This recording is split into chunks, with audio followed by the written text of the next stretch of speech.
Bismillahirrahmanirrahim. Alhamdulillahi Rabbil Alamin. Salatu wassalamu ala syarfil anbiya'i wal mursalin. Nabina Muhammadin wa ala alihi wa sahbihi ajma'in. Assalamualaikum warahmatullahi wabarakatuh. So inshallah, siguro ito na yung huling pagtalakay natin sa maikling talambuhay ni Ali bin Abi Talib radhiyallahu anhu. Tapos babalik na tayo sa tafsir inshallah. Pero kapag binalikan natin yung tafsir, saan sura ba tayo naputol? Anong sura yun? Limutan ko na eh. Suratul Lail. Suratul Lail. So pwede natin balikan yung mga yung mga naunang mga sura pa inshallah. So yung Suratul Lail, pangilan yun? 92. So mahabang mga sura na pala yung din. Pero pag binalikan natin yung tafsir, doon tayo siguro sa Suratul Naba, tapos pa Abante. Kasi napansin ko doon sa libro, may mga binabanggit silang mga tafsir na sinasabi na lang, nabanggit na doon sa naunang sura. So, ganun gawin natin. Umatras na tayo hanggang doon sa Juz Amma, inshallah. Tapos hanggang doon sa Suratul Syams. Tapos pag natapos natin Suratul Syams, yung babalikan na natin, hindi na doon na tayo talaga sa Suratul Baqarah, inshallah, para abante na tayo. Mahalaga nakuha natin yung Juz Amma, nauna nating nakuha kasi nandun yung mga basic, inshallah. Kasi lahat ng nasa Juz Amma, ipinahayag sa Makkah. Liban na lang doon sa Suratul Bayyinah, na sa Madina ipinahayag. So inshallah, yung huling bahagi,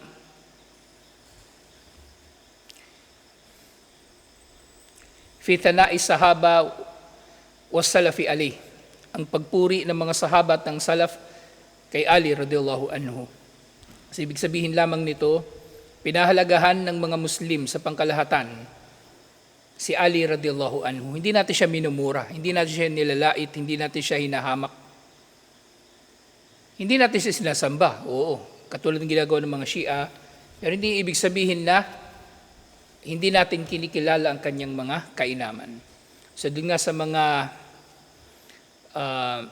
naiulat tungkol sa kanya, sa inulat na mula kay Omar bin Al-Khattab radhiyallahu anhu, qala Omar bin Al-Khattab, Aliyun Aqdana. Sabi ni Omar, si Ali daw ang pinakamaalam sa paghahatol. Sa kanila, si Ali ang pinakamaalam sa paghahatol. Wa kana yata'awwadu billahi min ma'dalatin laysa laha Abul Hasan.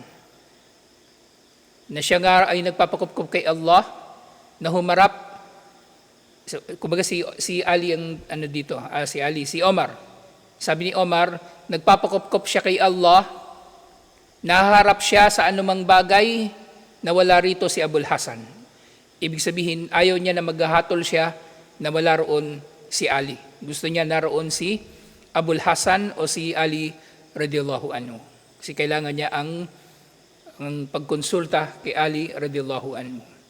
Gadin inulat Ibn Abbas radhiyallahu anhuma, idha haddathana thiqatun an Ali al-Fatya la na'duha. Tuwinang may nag-uulat sa amin mula kay Ali, ay hindi namin ito pinapalampas. Kumbaga, pinapakinggan nila kung ano man ang iniulat na hadith o ano pa man mula kay Ali radhiyallahu anhu o tungkol kay Ali radhiyallahu anhu ay la natajawazuha. Hindi namin ito pinalalampas, hindi namin ito iniiwan. Agad din iniulat ni Ibn Sa'ad mula kay Sa'id bin al-Musayyib, yung naalala niyo si Sa'id bin al-Musayyib, yung manugang ni Abu Hurairah. So sabi, lam yakun ahadun minas sahabati yaqul saluni. Walang sino man daw sa mga sahaba ang nagsabi, tanungin ninyo ako. Ila Ali bin Abi Talib. Liban na lamang kay Ali bin Abi Talib. Liban na lang sa kanya. Siyempre, hindi niya ito sinasabi dahil sa pagyayabang. Sinasabi niya ito dahil siya yung mayroong kakayanan na inshallah masagot ang marami sa mga bagay-bagay. Kasi unang-una, kabilang siya sa mga naunang nag-Muslim. Lahat ng mga mahalagang mga nangyari, nandoon. Si Ali bin Abi Talib radhiyallahu anhu. Lahat ng labanan halos naroon siya. Liban na lang talaga doon sa, yung nag-iisa na naalala ko na naiwan siya, doon sa Tabuk. Wala siya doon, iniwan siya sa Madina, katulad na nabanggit natin nung nakaraan. Gayun din, iniulat Ibn Mas'ud radhiyallahu anhu, afradu ahlil madinati wa aqdaha Ali. Ang pinakamaalam sa mga taga-Madina, afrad, ibig sabihin may pinaka nalalaman sa farida, sa mga faraid. Yung mga faraid, lalong-lalo na, actually ito yung isa sa, hindi lang isa, ito yung pinaka. Ito ang pinakamahirap na usapin sa fiqh. Ito ang pinakamahirap. Ang marami sa mga maalam, sa totoo lang iniiwasan nila ito, na matalaki. Pinag-aralan nila, oo. Pero dahil sa sobrang nakakalito, iniiwasan nilang, kumbaga, magbigay ng hatol. Merong espesyalista talaga sa bagay na ito. Sa yung faraid, kung halimbawa dadaanan natin ito dun sa, sa Fiqhul Muyassar, dadaanan lang natin ito ng maikling pagdaan, pero hindi tayo magpapalalim. Kasi yung mga faraid, yung pagmamana, paano hatiin yung mana ng namatay, paano magmamana sa kanya yung asawa niya, anak niya, kapatid niya, tatay niya, tiyuhin niya, lolo niya, tiba pa. Mahirap. Pero si Ali, siya ang pinakamaalam sa kanila pagdating sa bagay na ito. At hindi sa paghahatol, si Ali ang pinakamaalam sa kanila dito, alhamdulillah. Gayun din, mula kay Aisha radhiyallahu anha, sinabi niya, innahu a'lamu min bakiyi bis sunnah. Siya ang pinakamaalam sa lahat ng mga nananatili sa sunnah. Innahu a'lamu man bakiya bis sunnah. Siya ang pinaka nakakaalam, pinakamaalam sa sino mang natitira o nananatili sa sunnah, alhamdulillah.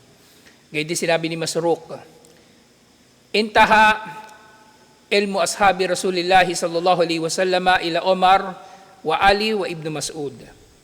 Nagwawakas daw ang kaalaman ng mga sahaba kina Omar, Ali at Ibn Mas'ud. Ibig sabihin sila ng hangganan. Liban pa sa kanila, wala nang mas maalam. Yun ang ibig sabihin. Yun ang ibig sabihin. Na sila'y nandun sa may pinakamataas na antas ng kaalaman. Waqala Abdullah bin Abbas, at iniulat mula kay Abdullah bin Abbas radhiyallahu anhuma, kana li aliyin ma syi'tu min darsin katiin fil ilm. So sinabi ni Abdullah ibn Abbas na kay Ali daw, mali pala ito, hindi pala ito na-translate, itong sinabi na ito. So si Ali daw, hinahangad niya na maging katulad ni Ali, na mayroong kumbagang ngipin na pumuputol sa kaalaman. Ibig sabihin, kayang ma-accommodate ni Ali, kaya niyang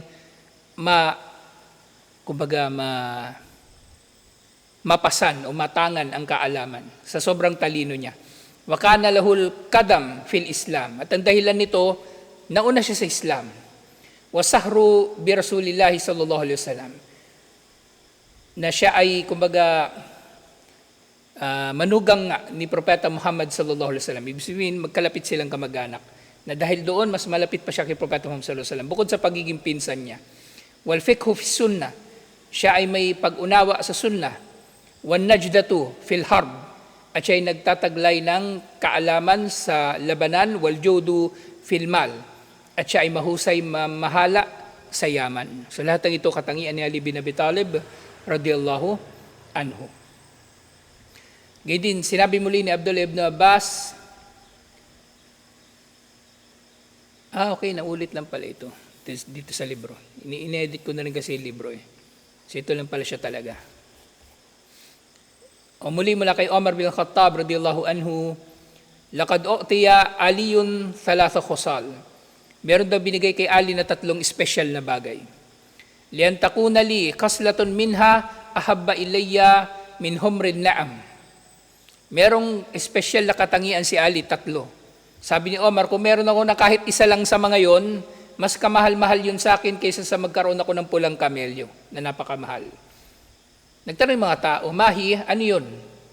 Faqala tazwijuhu ibnatahu. Ang pag-aasawa ni Ali sa anak na babae ni Propeta Muhammad sallallahu alaihi wasallam, wa saknahu fil masjid. Yung kumbaga pagpapatira sa kanya sa masjid, waraya yawmul Khaybar, at ang pagbibigay sa kanya ng bandila sa araw ng Khaybar. So ito yung mga espesyal. Ngayon hindi ko alam yung bakit naging espesyal yung pagtira niya sa masjid. So maaring ito yung ito ay kumbaga isang bagay na inutos sa kanya ni Propeta Muhammad sallallahu alaihi wasallam at tinupad niya, inshallah. Anyway, babalikan ko pa ito. Ngayon ko lang naisip bakit nga pala nabanggit ito. Yung pag-aasawa niya kay Fatima, naintindihan natin. Isang napakalaking kainaman yun. Ipagkakabigay sa kanya ng bandila sa Khaybar, napakalaking kainaman, pero yung pagtulog niya sa masjid, hanapin ko pa inshallah kung ano yung dalil dito at ano yung paliwanag. At ganyan din sinabi ni Ali, Wallahi ma nazalat ayatun illa waqad alimtu fima nazalat. So pa kay Allah, walang anumang aya ang bumaba, liban na lamang na nalalaman ko kung tungkol saan ito bumaba. Sa si Ali ang pinaka nakakaalam ng sababun nuzul ng mga aya. Kasi nandun naman siya palagi kasama ni Propeta Muhammad sallallahu alaihi wasallam. Yung ang tanging pagkakataon na naalala ko na napalayo siya kay Propeta Muhammad sallallahu alaihi wasallam doon sa Tabuk, hindi siya sumama doon. Pero sa lahat, mula sa umpisa ng Islam hanggang sa dulo ng Islam, hanggang sa dulo ng buhay ni Propeta Muhammad sallallahu alaihi wasallam, mula sa pagkapropeta ni Propeta Muhammad sallallahu alaihi wasallam hanggang sa dulo ng buhay ni Propeta Muhammad sallallahu alaihi wasallam, andun si Ali. Si Ali kabilang sa naunang mga nagsyahada. Nung mamamatay si Propeta Muhammad sallallahu alaihi wasallam, nandun din si Ali at siya pa ngayong nagpaligo at naglibing kay Propeta Muhammad sallallahu alaihi wasallam. So nga, nalalaman niya, fima nazalat, tungkol saan ito ibinaba, wa aina nazalat, saan ito ibinaba, sa Makkah, sa Madina, sa Khaybar, o sa kung saan paman. Wa alaman nazalat, kung sino yung tinutukoy dun sa aya, si Abdullah bin Ubay bin Salul, o si Zayd bin Haritha, o sino paman sa mga tao. Inna Rabbi wahabali kalban, ukulan, walisanan, natikan. Tunay ng aking Panginoon ay nagbigay sa akin ng puso na nakakaunawa at dila na nagsasalita. Alhamdulillah. So matapos ito, inshallah, sumunod na bahagi, min akhbari Ali. Ilan sa mga naiulat tungkol kay Ali radhiyallahu anhu. So iniulat, kana yaknusu baital mal. Si Ali radhiyallahu anhu, siya daw ay naglilinis ng Baitul Mal. Thumma yasalli fihi. At dito na rin siya nagsasala. Kumbaga, doon na siya nananatili ng matagal. Rijaan an yashhada lahu annahu lam yahbis fihi al-malu anil muslimin. Na naghahangad siya, nasasaksi sa kanya, yung imbakan na yon ng yaman ng mga Muslim, na hindi niya inimbak yung mga yaman na yon upang ipagdamot sa mga Muslim. Kumbaga nandun yon para lang pangalagaan. Pero kapag kailangan na itong ipamigay, ipapamigay niya ito at hindi niya ipagdadamot, alhamdulillah. Ganyan din si Ali, nakikilala siya sa kanyang zuhud, sa kanyang pagtitibid. Lamma wuliya Ali al-khilafa, lam yatagayyar aniz zuhdi fid dunya. Nang naging khalifa si Ali, hindi siya nagbago sa kanyang pagiging matipid sa dunya, bal innahu rafada an yaskuna kasral khilafa. Subhanallah. Nung naging khalifa na siya, di ba nandun siya sa Kufa, sa Iraq? Meron doong palasyo na itinayo yung mga Muslim. O maaring dati nitong palasyo ng Persian Empire. Pero hindi niya yung ginamit. Ayaw niyang tumira doon. Kahit ginawa pa yun ng mga Muslim na kastilyo ng khalifa. At nalalaman natin sa panahon ni Ali bin Abi Talib radhiyallahu anhu, magulo na. So mas mainam na titira siya sa loob ng isang kastilyo. Pero hindi niya yung ginawa. Hindi niya yun ginawa. Fawalla anhu mudbiran wa huwa yaqul. Tumalikod na lang siya rito at sinabi niya, Kasral kabal, hada la askunuhu abadan. Ito daw ay palasyo ng kakulangan. Kumbaga, patuloy na paghahangad ng tao, hindi ka magiging masaya rito. Kumbaga, hindi ka makukontento. Hindi ako titira dyan kahit kailan. At umalis si Ali na palayo doon sa lugar na yun. Kala Jarmus, si Jarmus, isa siya doon sa mga huli ng mga nag-Muslim na mula sa mga Arabo, kasi may mga Arabo na late na sila nag-Muslim, may mga panahon na ng mga Sahaba. Hindi sila nag-Muslim nung panahon ng Fathu Makkah o nung panahon na buhay pa si Propeta Muhammad sallallahu alaihi wasallam. Ra'aytu aliyan wa alayhi katraitan. Nakita daw niya si Ali na nakasuot ng katraitan, dalawang tela na magaspang. Dalawang tela na magaspang. Yun nga, thiyabun khashana mansubatun ila qatar. Ito raw ay tela na magaspang na ang haba nito ay mula bewang hanggang sa gitna ng binti. Na ito raw ay izarun ila nisfishtak. Waridaun musyammar at balabal na magaspang. Wa ma'ahu durratun lahu yamshi biha fil aswaq. At si Ali daw kapag siya ay maglalakad, meron siyang dalang tungkod na daladala niya sa palengke. Ya'muruhum bitaqwallahi wa husnul bay'. Inuutusan daw niya yung mga tao sa palengke na katakutan si Allah at maging mahusay sa kanilang pagbebenta at pagbili. Wa yaqulu awful kayla wal mizan. At sinasabi niya doon sa mga tao, maging matapat kayo sa timbang at sa sukat, kumbaga. Na gawin ninyong husto ang pagbebenta, inshallah. At syempre naiulat din, adluhu ang kanyang katarungan.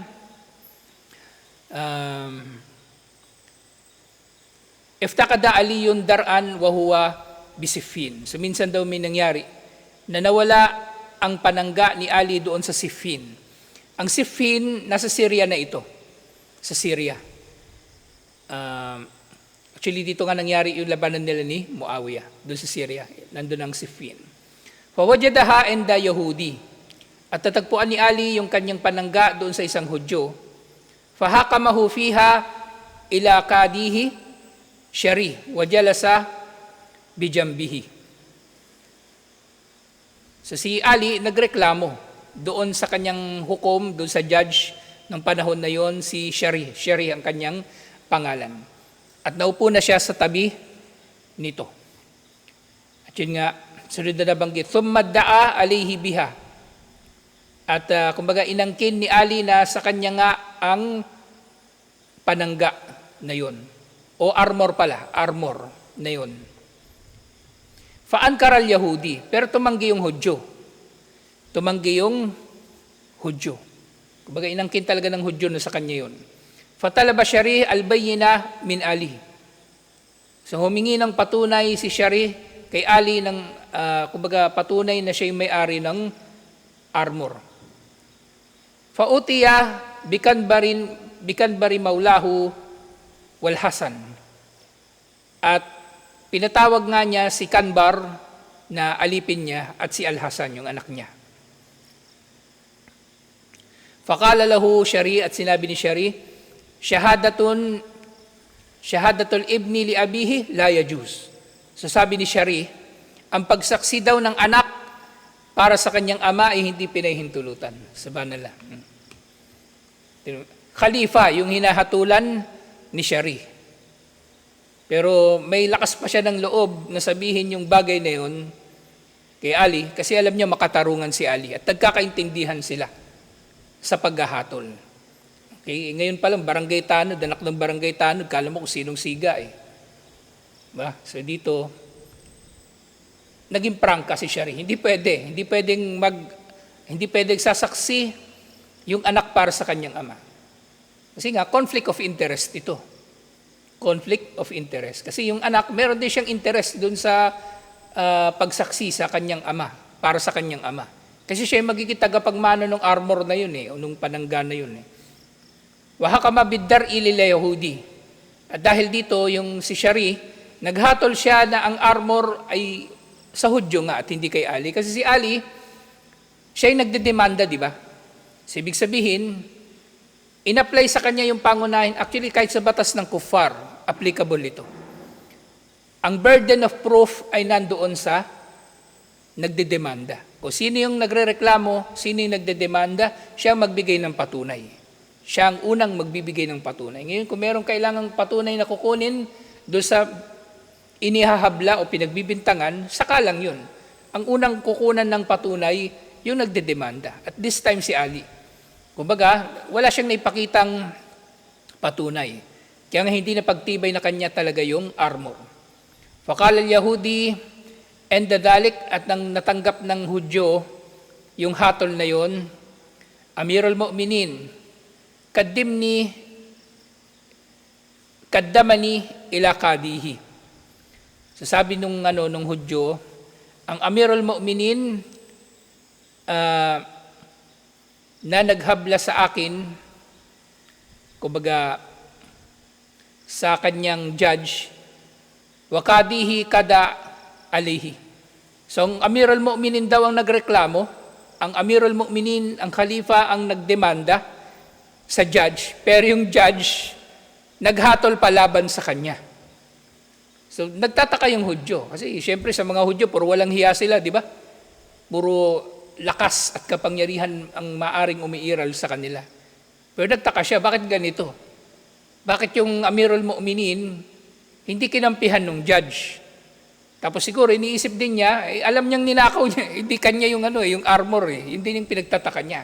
Hindi naman talaga sa kanya yung armor Yun nga lang, hindi lang talaga napatunayan ni Ali na kanya. Pero naghatol pa rin yung judge laban sa kanya. At dahil dito, sabi ng Hudyo, Ashhadu an la ilaha illallah wa ashhadu anna Muhammadar Rasulullah. Subhanallah. Nag-Muslim pa yung Hudyo. Nag-Muslim ang Hudyo, wa anna dar'u kaya Amirul Mu'minin. At umamin din yung Hudyo bandang huli. Ang armor na ito ay sa iyo nga, Amirul Mu'minin, wa wahabaha lahu Ali. Pero yun nga, ibinigay na lang ito ni Ali sa kanya. Wahab, kumbaga, regalo. Iniregalo na lang ito sa kanya ni Ali. Alhamdulillah.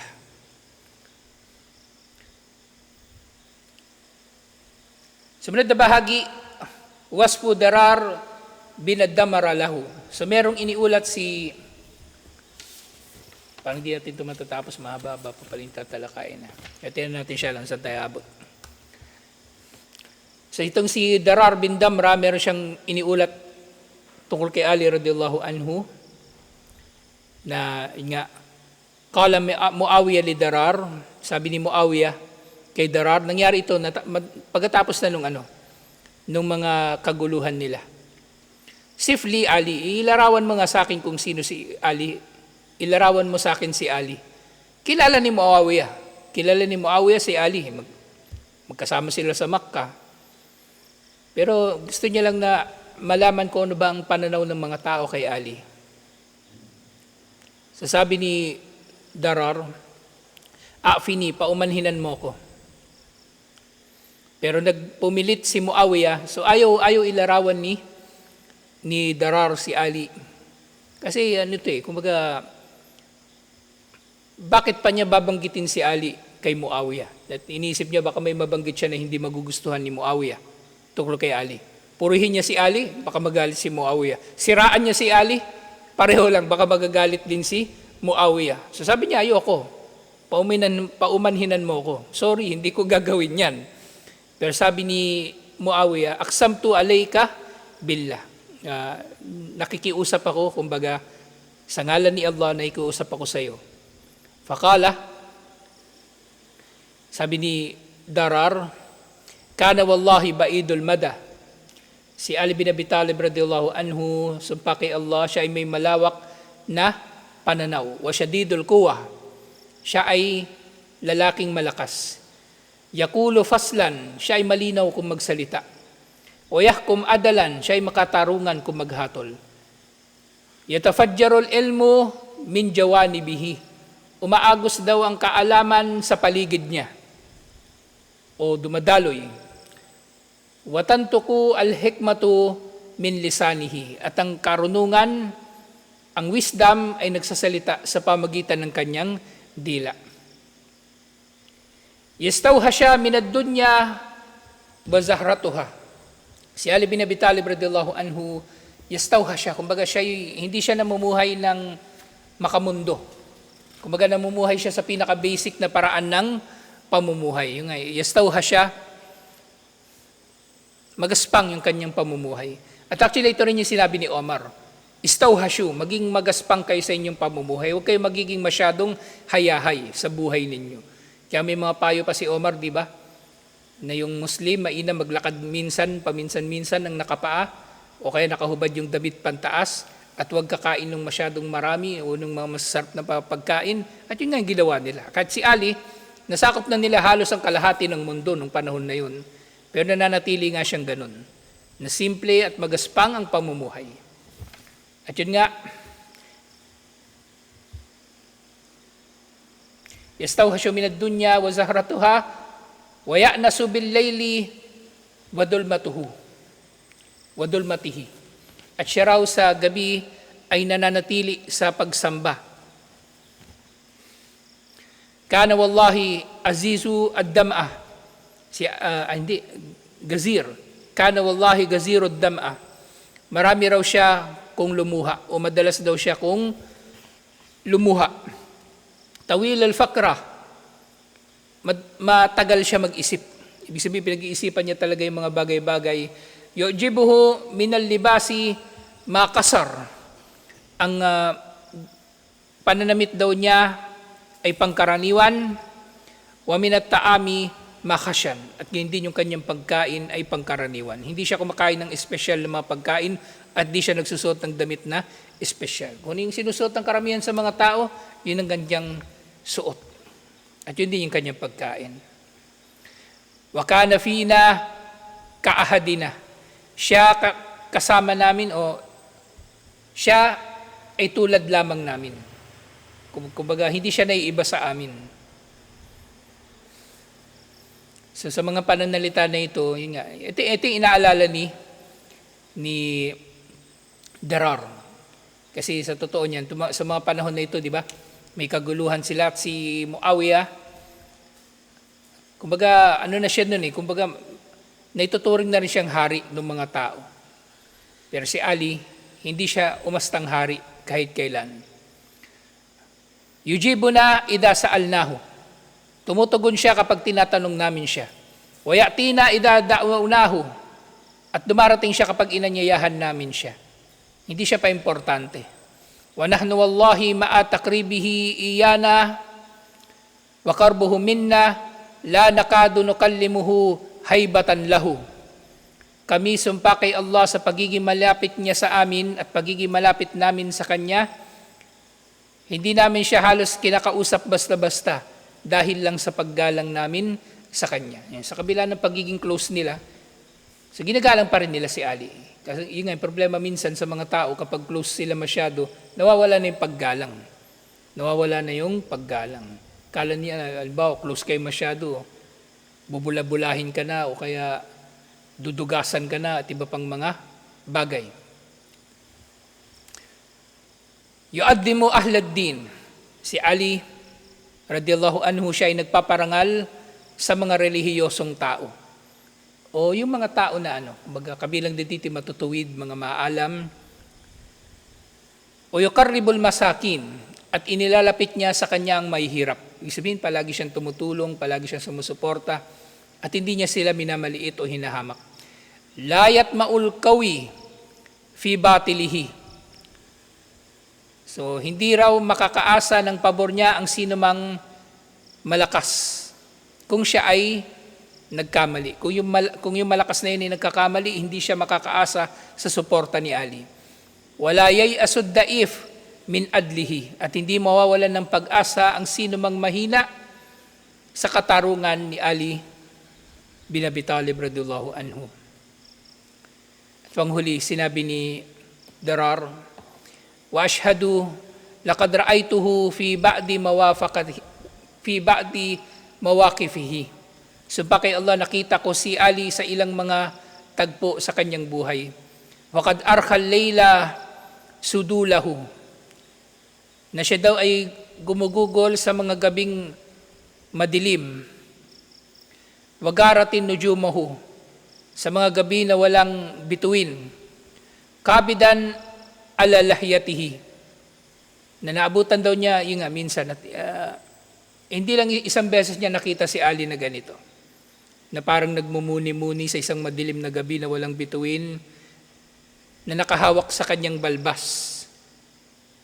Si Ali radhiyallahu anhu, yatamallalu tamallalas salim, ay alladig, na siya daw ay umiiyak na katulad ng pag-iyak ng isang malungkot na tao. Wayabki buka al-hazin, wayakulu, ya dunya, garri gayri. Sinasabi niya, o dunya, iba na lang ang linlangin mo, wag ako. Sabi ni Ali, iba na lang ang linlangin mo, wag ako.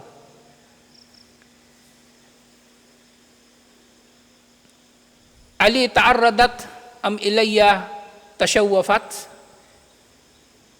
Gusto mo ba ako? O kumbaga, para sa akin ka ba nagpapakita?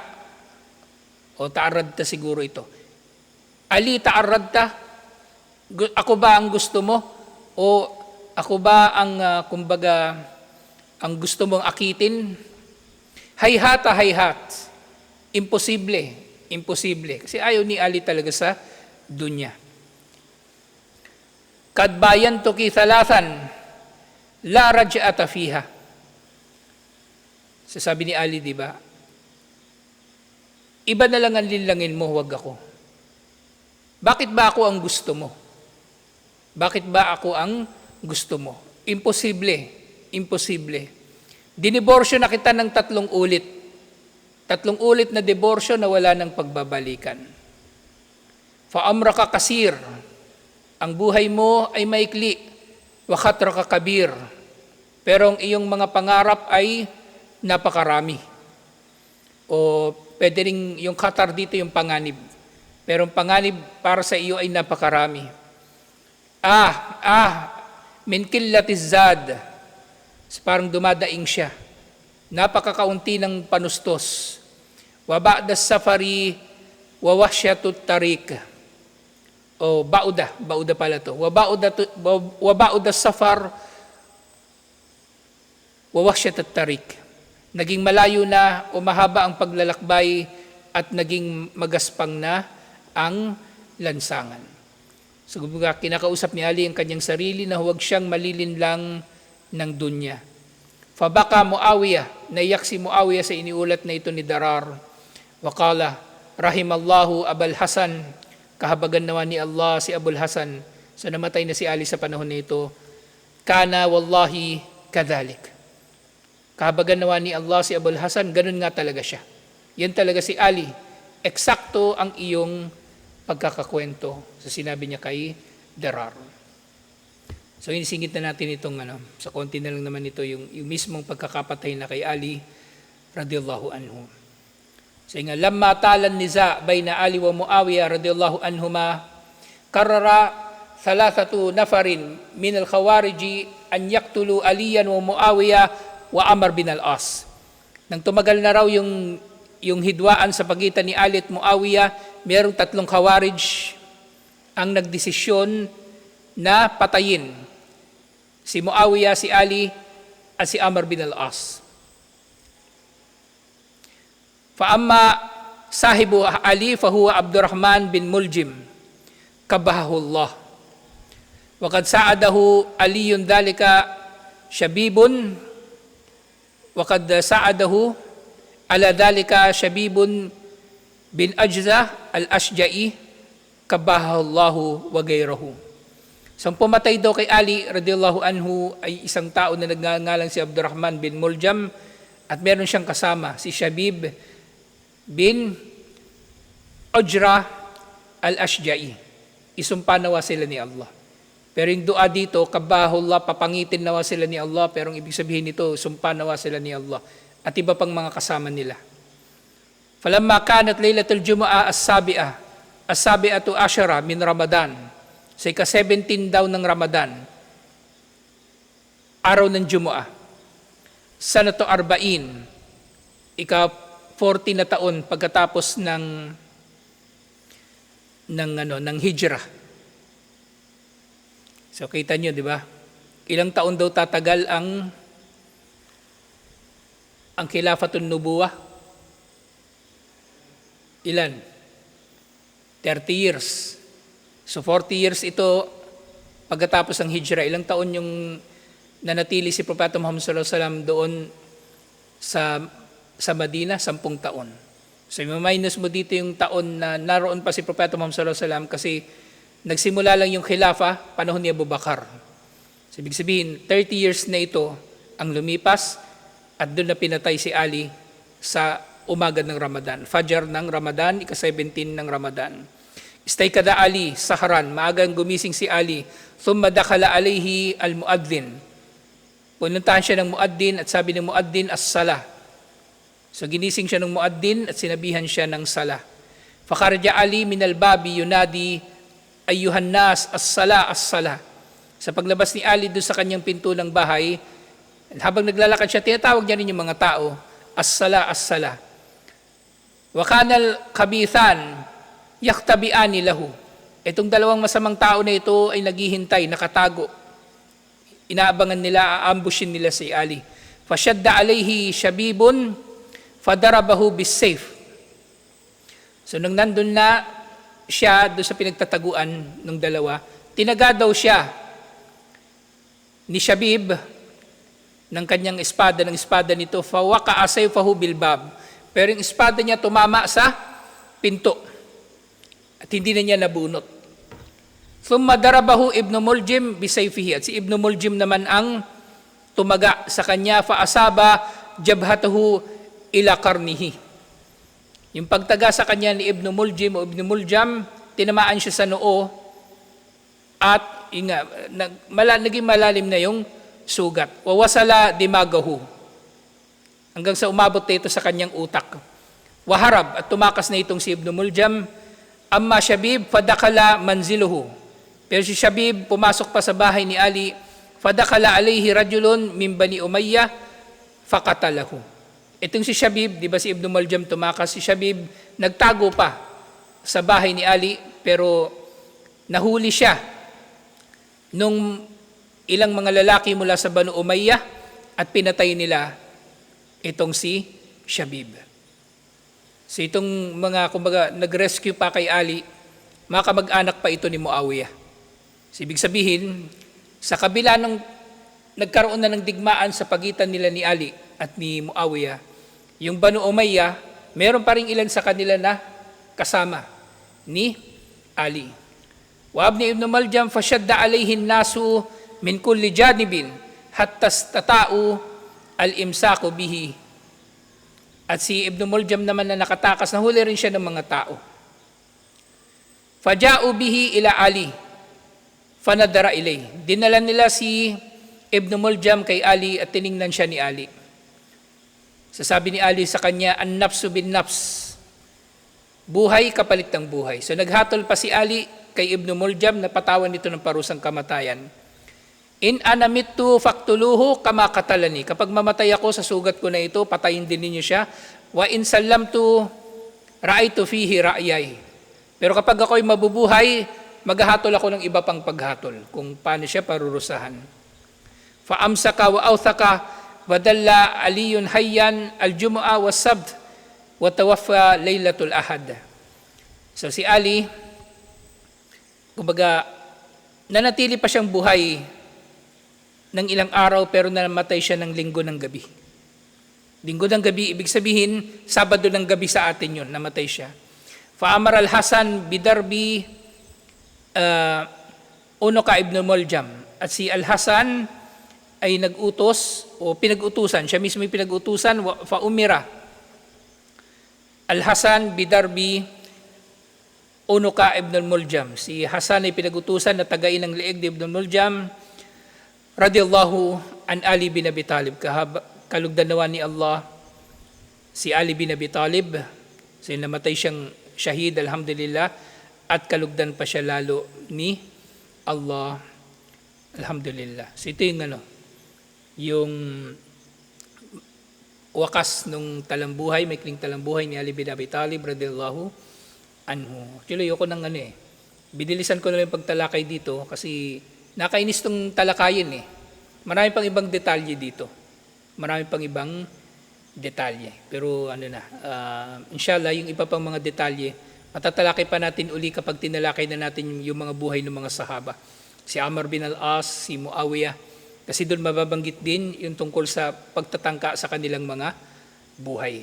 Kasi itong araw na ito, sa Fajar, si Ali lang ang nagpajar sa kanilang tatlo sa araw na ito. Si Muawiyah, wala, may sakit. At si Amr bin al-As, ganun din, hindi siya nakapagpajar nung araw na yon. Ang napagkamalan nilang nag-iimam na si Muawiyah, hindi pala siya. Yung pinsan niya na pinuno ng mga sundalo nung panahon na yon. Kaya si Ali lang talaga ang napuruhan. O si Muawiyah pala nakapanlaban. Si Muawiyah nakapanlaban. Si Amr bin al-As may sakit at ang nag-imam yung isa niyang kamag-anak. Pero yun nga, si Ali ang napuruhan sa nangyari na ito. So alhamdulillah, ito yung katapusan nito. At yung iba pang mga sahaba, itutuloy naman natin yung ating pagtalakay. Alhamdulillah. So, tutuloy natin ito, yung mga pagtalakay natin inshallah. Assalamualaikum warahmatullahi wabarakatuh.